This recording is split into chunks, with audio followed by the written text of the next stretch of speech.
कशी एक 12 वर्षांची मुलगी आपल्यापेक्षा वयाने दुप्पट तरुणापासून 5 महिन्यांची गरोदर राहते, कशी बाळाला जन्म देते, कसं तिला फसवलं गेलं हेच या कथेत तुम्हाला सांगणार आहे.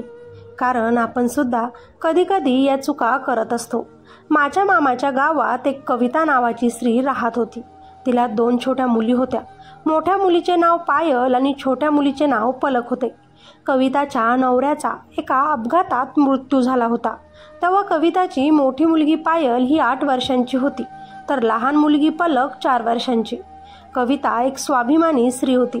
नवरा मेल्यानंतर तिला तिथे आपलं कुणीच वाटत नव्हतं. सतत टोमणे मिळत, आपल्याला व आपल्या मुलींना त्रास दिला जातोय, आपल्याकडे वाईट नजरेनं बघितलं जातं बघून ती आपल्या मुलींना घेऊन माहेरी निघून आली. तिला आता माहेरी येऊन 1 वर्ष झालं होतं. पण कविताचे म्हातारे आईवडील अजून किती दिवस तिचा व तिच्या मुलींचा सांभाळ करू शकत होते. म्हणून त्यांनी कविताला सांगितलं की आम्ही तुझे दुसरे लग्न करू देऊ इच्छितो. देव जाणे अजून आमचं किती आयुष्य शिल्लक आहे. आम्ही मेल्यानंतर तू कुठे राहणार, कुणाच्या घरी राहणार, आम्ही गेल्यावर तुझं असं म्हणणारं या जगात कोण राहील. 2 मुलींना एकटं सांभाळणं सोपं नाही. आईवडिलांचे बोलणे ऐकून घेऊन कविताने दुसरे लग्न करायला साफ नकार दिला. परंतु नंतर आपल्या नवऱ्याचे पैसे आपल्याला किती दिवस पुरणार, आपल्या मुलींचं पुढे कसं होणार, लोकांच्या नजरा आपल्याला चांगले जगू देतील का, विचार करू लागली. शेवटी तिनं हार मानली आणि दुसरे लग्न करायला ती तयार झाली. कविता दिसायला सुंदर होती म्हणून तिचे लग्न पटकन झाले. तिचा नवरा मनोज एका कपड्याचा कारखाना चालवायचा. तो खूप मोठ्या मनाचा होता.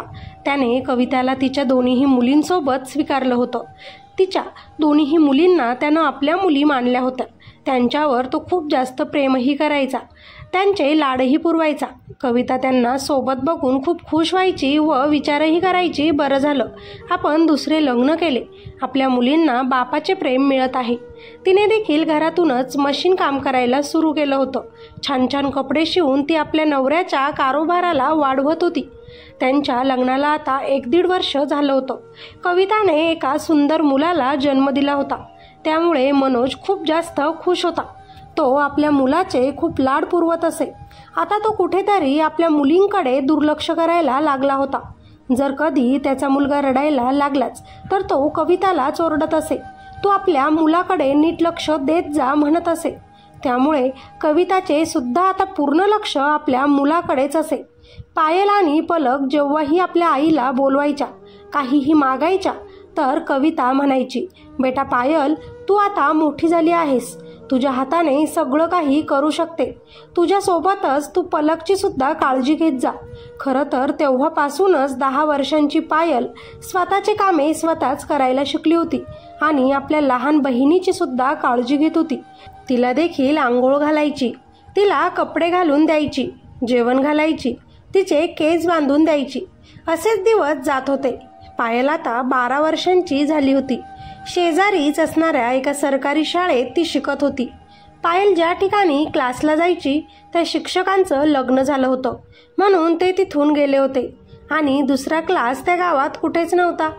पायलला लहान भावाला व बहिणीला सांभाळावं लागायचं, म्हणून तिला रेग्युलर शाळेतही जाता येत नव्हतं. त्यामुळे तिला एखाद्या क्लासची खूपच गरज होती. म्हणून आता कविता आपल्या नवऱ्याला मनोजला बोलू लागली की पायलची परीक्षा जवळ येत आहे, तिच्यासाठी एखादा क्लास शोधा. तेव्हा मनोज तिला म्हणाला, कविता, तू काळजी करू नकोस. माझ्या बहिणीचा मुलगा आकाश आत्ताच मोठी MA इंग्लिशची डिग्री घेऊन आला आहे. त्याला खूप नॉलेज आहे. त्यानं स्वतःच कोचिंग सेंटर सुद्धा सुरू केलं आहे घरी. मी त्यांच्यासोबत यावर चर्चा करतो. परंतु एक अडचण आहे, आपली मुलगी पायलला तिथेच राहावं लागेल त्यांच्या घरी. कविताने थोडा विचार केला. 1 महिन्याची तर गोष्ट आहे. परीक्षा देण्यासाठी तिला अभ्यासाची गरज आहे. मग कविताने आपल्या मुलीची बॅग भरून मनोजकडे देत मुलगी पायलला आत्याच्या घरी पाठवले. मनोज मुलीला घेऊन तिथे पोहोचला. त्यानं भाच्या आकाशला आपल्या मुलीची ओळख करून दिली की ही माझी मुलगी पायल आहे. तिचे शिष्यवृत्तीचे पेपर होणार आहेत. तिची चांगली तयारी करून घे. यावर आकाश म्हणाला, मामा, तुम्ही काळजी करू नका. मी तिची चांगलीच तयारी करून घेतो. ती नक्कीच पास होणार. पायल आता आकाशच्याच घरी राहायला लागली होती. जेव्हा क्लासमधील सगळे मुलं मुली ज्याच्या त्यांच्या घरी निघून जात होते तेव्हा पायल निराश होत असे. ती रोज आपल्या आईला फोन करत असे आणि म्हणत असे की आई, माझं इथे मन लागत नाही, मला इथे करमत नाही, इकडे येऊन मला घरी घेऊन जा. त्यावर कविता तिला समजावून सांगत, बेटा थोड्याच दिवसांची तर गोष्ट आहे, एकदा की परीक्षेची तयारी झाली की तुला आपल्या घरीच तर यायचं आहे. पायलचा आकाशच्या घरी राहण्याचा एक फायदा तिला होत होता.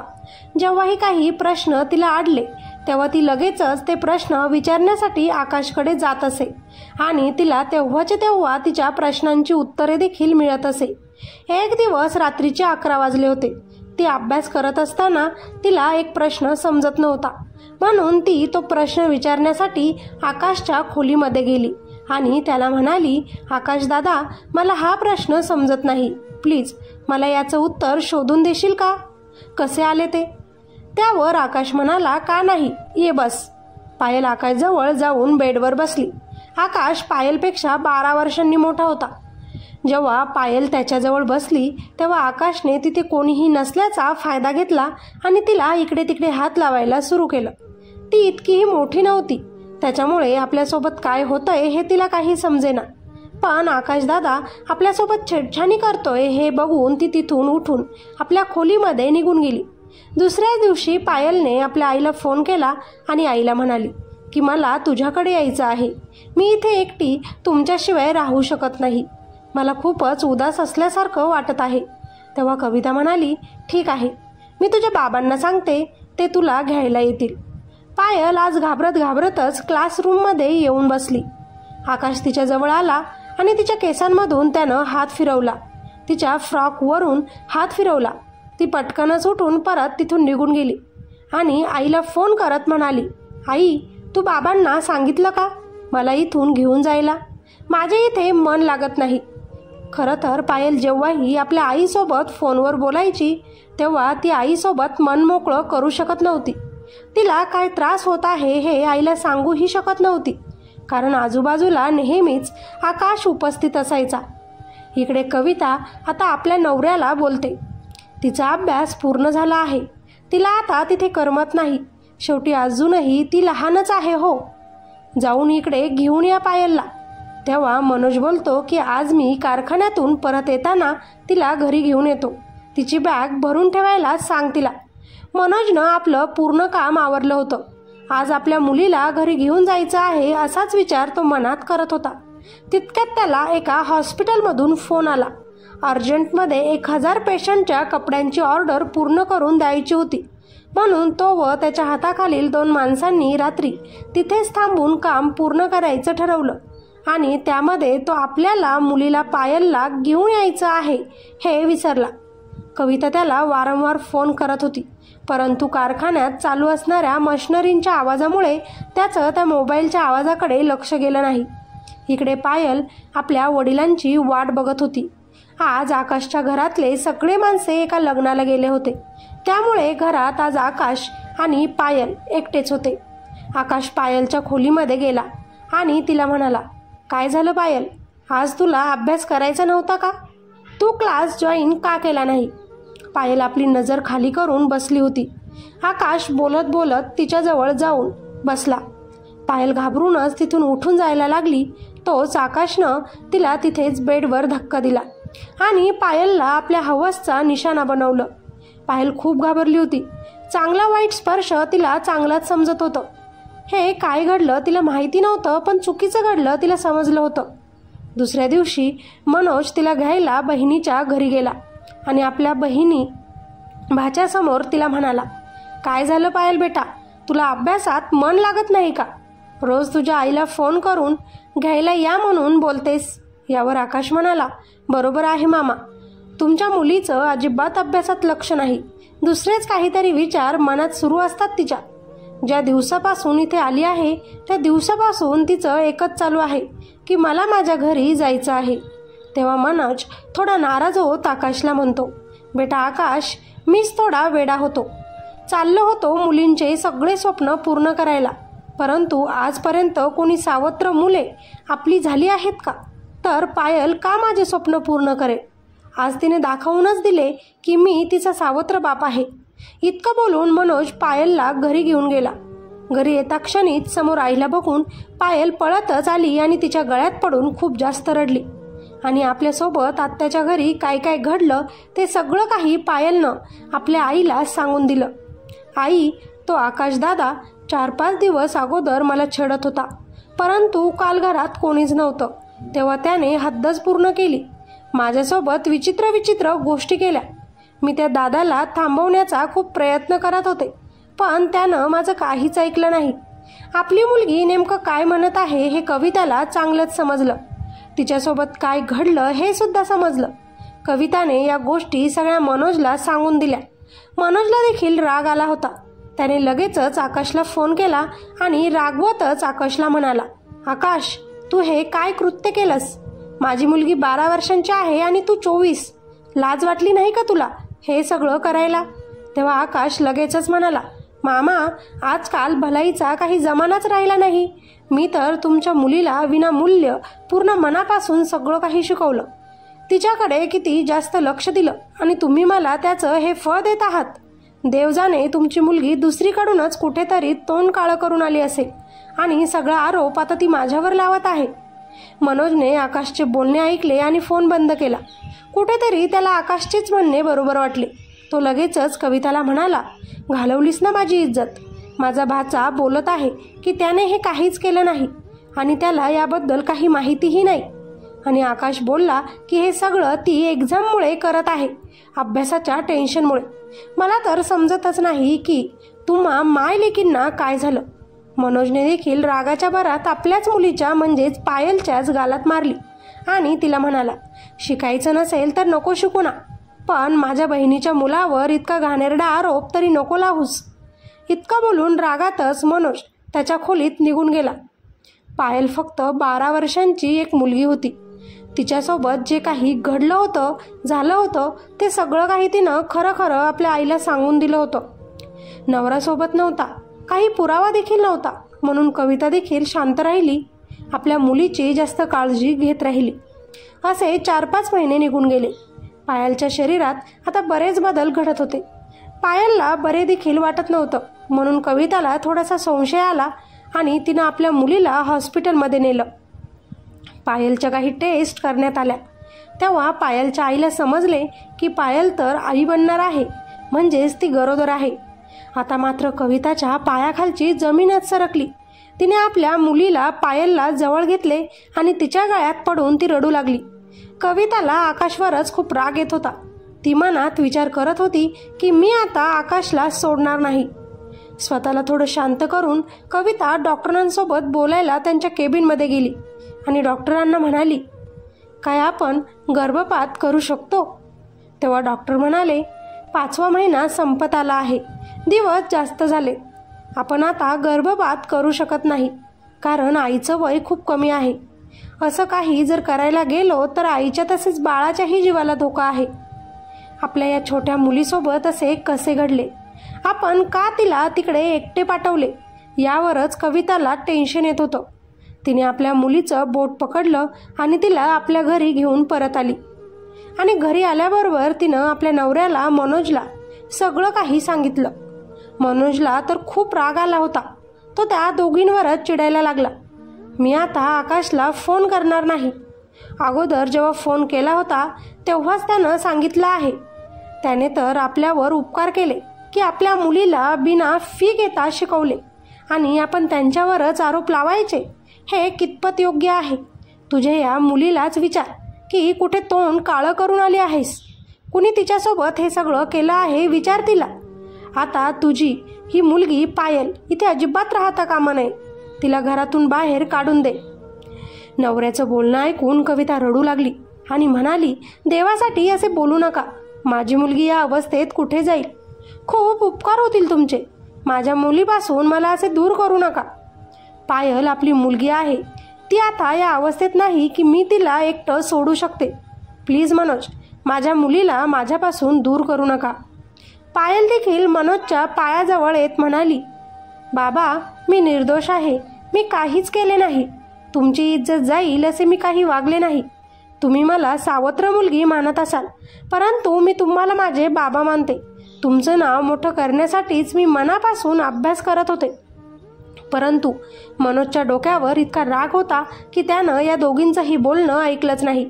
तो कविताला म्हणाला, तुला जर जिवंत राहायचं असेल तर या मुलीला आत्ताच्या आत्ता घराच्या बाहेर काढ. बाहेर लोक तर मलाच बोलतील ना की पायलचा सावत्र बाप होता आणि त्यानेच त्याची औकात दाखवली.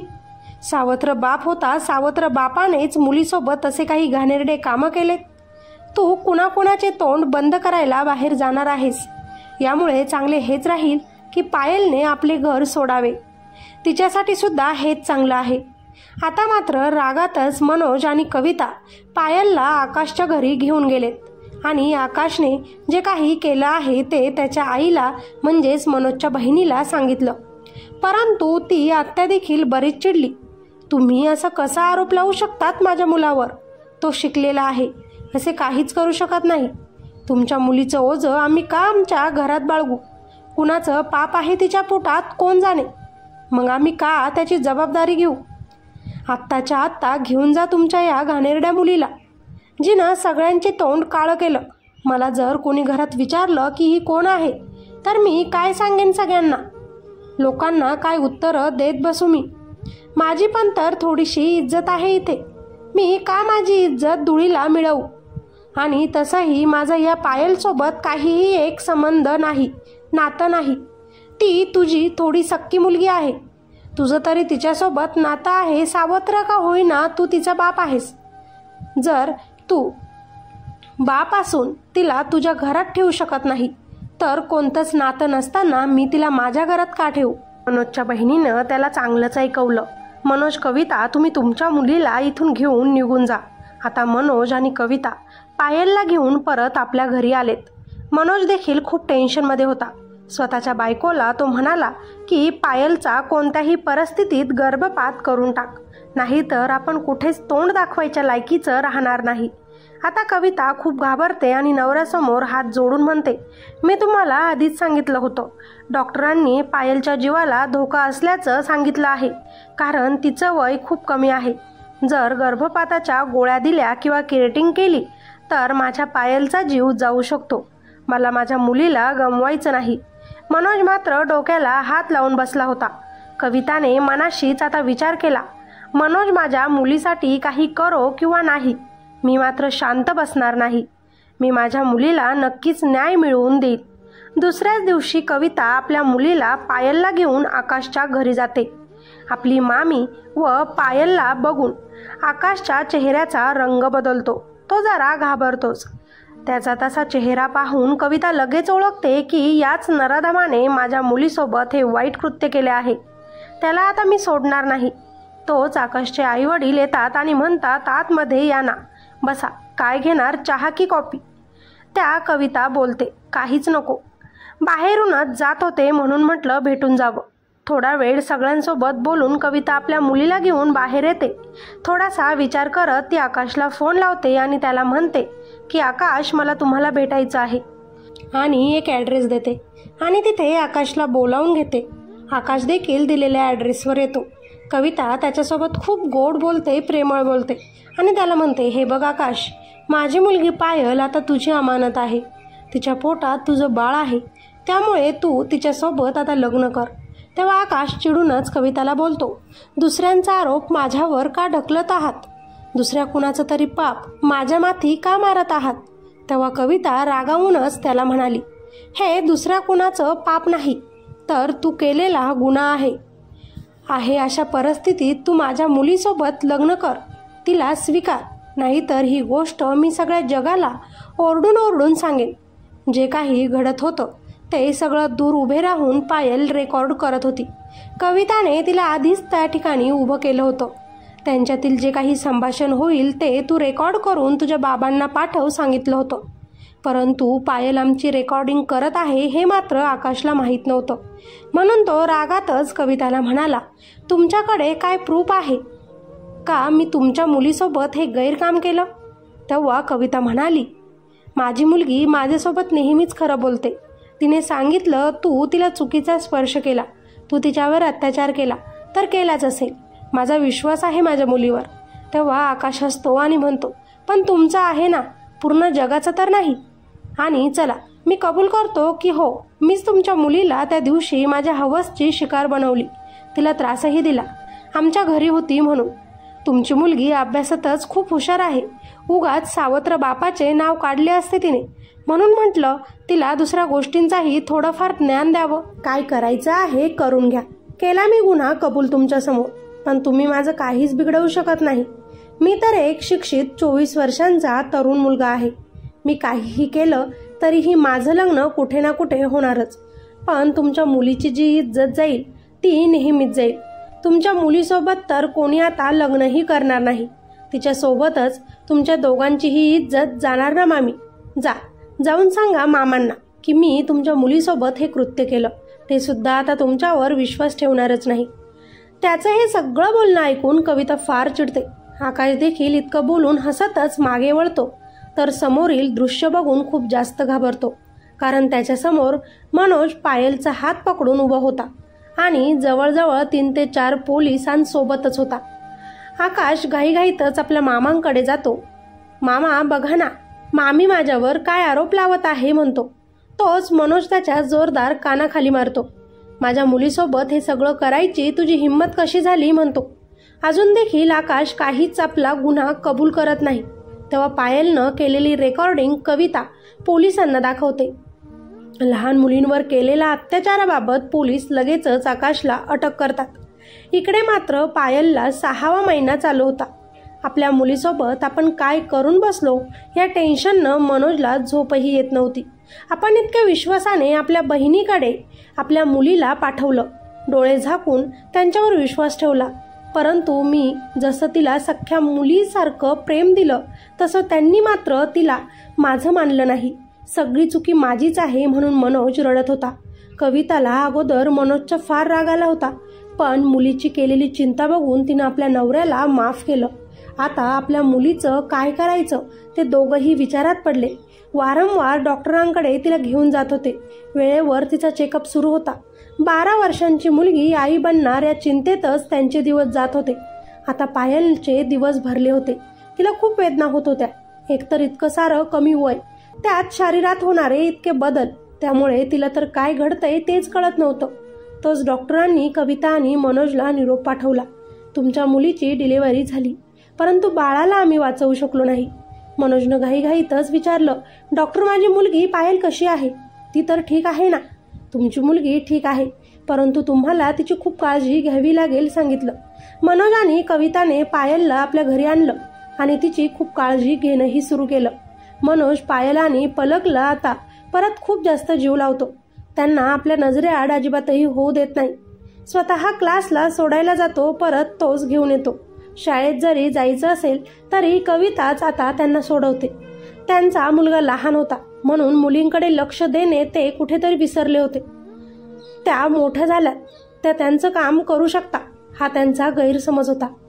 मुलींनी त्यांचं काम तर केलं, पण आईवडिलांचं मुलींकडे नीट लक्ष नाही म्हटल्यावर दुसऱ्याच जवळच्या लोकांनी त्यांचा गैरफायदा घेतला होता आणि याची चांगलीच शिक्षा या सगळ्यांनाही मिळाली होती. म्हणून आता आपल्या मुलींकडे सगळ्यात अगोदर लक्ष द्यायचं, नंतर दुसरे कामं करायचे हे या नवरा बायकोने ठरवलं. मित्र आणि मैत्रिणींनो, या कथेतून आपण एकच शिकतो, ज्या लोकांना आपण आपलं मानतो, आपलं समजतो, तेच लोक कधी कधी आपला गैरफायदा घेतात. आपल्या पाठीमागून येऊन आपल्याच पाठीत ते सुरा खुपसतात, आपल्याला धोका देतात. आपल्या मुलींना गोड गोड बोलून त्यांच्याकडे आकर्षित करतात आणि संधी भेटताच त्यांचा फायदाही घेतात. म्हणून तुम्ही सगळ्यांना कळकळीची एक विनंती आहे, एकदा की आपली मुलगी 9-10 वर्षांची झाली की तिला कोणाच्याही घरी पाठवू नका. एकतर आईसोबत असेल किंवा बाप सोबत असेल तरच कुठेही जा. 1-2 तास सुद्धा कोणत्याच नातेवाईकांकडे किंवा शेजाऱ्यांकडे किंवा मित्रांकडे त्यांना ठेवत जाऊ नका. कोणाची नजर कधी बदलेल हे सांगता येत नाही आणि कधी आपल्या मुली त्यांच्या शिकार बनतील हे देखील मित्रांनो सांगता येत नाही. कुणाचंही मन दुखवायचा या कथेतून माझा उद्देश नाही, पण सगळ्याच पालकांचे डोळे उघडावे, त्यांनी आपल्या मुलींकडे अजून जास्त प्रमाणात लक्ष द्यावं हाच हेतू आहे. ही स्टोरी जरी काल्पनिक लिहिलेली असली तरीही प्रत्यक्ष आयुष्यात कुठे ना कुठे हे घडतच असतं. चला तर मग कॉमेंट करून आपल्या प्रतिक्रिया नक्कीच नोंदवा. काही शिकायला मिळालं असेल तर लाईक नक्की करा. चॅनलवर अजून नवीन असाल तर आपल्या ह्या चॅनलला सबस्क्राईब करायला अजिबातही विसरू नका. भेटूया अशाच एका नवीन कथेत. तोपर्यंत धन्यवाद.